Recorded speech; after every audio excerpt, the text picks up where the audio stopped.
Yummy and delicious badusha sweet ఇంట్లోనే చేసేసుకుందాం.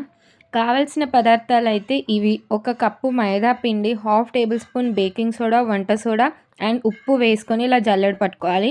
3 స్పూన్ల పెరుగు, ఒక చిన్న కప్పు నూనె లేదా నెయ్యి తినే వాళ్ళైతే నెయ్యి వేసుకోండి. Half lemon. మొత్తాన్ని పొడి పొడిగా కలుపుకోవాలి. కొన్ని వాటర్ వేసుకొని సాఫ్ట్‌గా వచ్చేలా స్మూత్‌గా కలుపుకోవాలి. ఉండలా చేసుకోవాలి.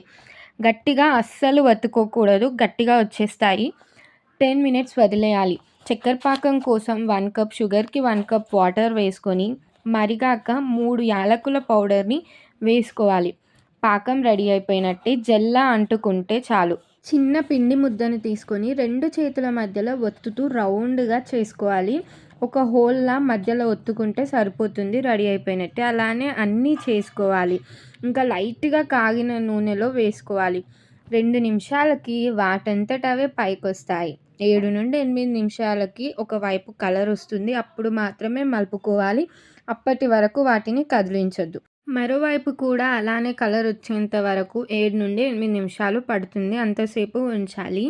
లోపల చాలా సాఫ్ట్‌గా ఉడికిపోతుంది. ఇంకా పాకంలో వేసుకోవడమే. వేసుకొని ఇలా తిప్పుకోవాలి. ఒక 4-5 మినిట్స్ పాకంలో ఉంటే చాలు. మన డెలీషియస్ బాదుషా రెడీ అయిపోతుంది. అన్‌ఎక్స్‌పెక్టెడ్ టేస్ట్ అనమాట. చాలా వచ్చాయి. మా అమ్మ అయితే చాలా హ్యాపీగా ఉంది.